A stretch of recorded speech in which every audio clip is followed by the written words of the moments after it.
ગુજરાત યુનિવર્સિટીના પરીક્ષા વિભાગનો છબરડો 15,000 વિદ્યાર્થીના ખોટા પરિણામ વેબસાઇટ પર મૂકવામાં આવ્યા છે।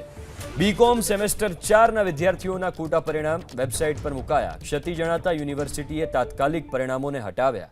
વિદ્યાર્થીઓના સાચા માર્ક્સના બદલે ખોટા માર્ક્સ અપલોડ કરી દેવામાં આવ્યા હતા। પાસ વિદ્યાર્થીઓને નાપાસ દર્શાવીને ગુજરાત યુનિવર્સિટીનો આજે છબરડો છે એ સામે આવ્યો। કાલ સુધીમાં સુધારેલું પરિણામ ફરી યુનિવર્સિટીની વેબસાઇટ પર મૂકવામાં આવશે। ગુજરાત યુનિવર્સિટીના પરીક્ષા વિભાગનો છબરડો 15,000 વિદ્યાર્થીના ખોટા પરિણામ વેબસાઇટ પર મૂકવામાં આવ્યા છે। બીકોમ સેમેસ્ટર 4ના વિદ્યાર્થીઓના ખોટા પરિણામ વેબસાઇટ પર મુકાયા। ક્ષતિ જણાતા યુનિવર્સિટીએ તાત્કાલિક પરિણામોને હટાવ્યા। વિદ્યાર્થીઓના સાચા માર્ક્સના બદલે ખોટા માર્ક્સ અપલોડ કરી દેવામાં આવ્યા હતા। પાસ વિદ્યાર્થીઓને નાપાસ દર્શાવીને ગુજરાત યુનિવર્સિટીનો આજે છબરડો છે એ સામે આવ્યો। કાલ સુધીમાં સુધારેલું પરિણામ ફરી યુનિવર્સિટીની વેબસાઇટ પર મૂકવામાં આવશે।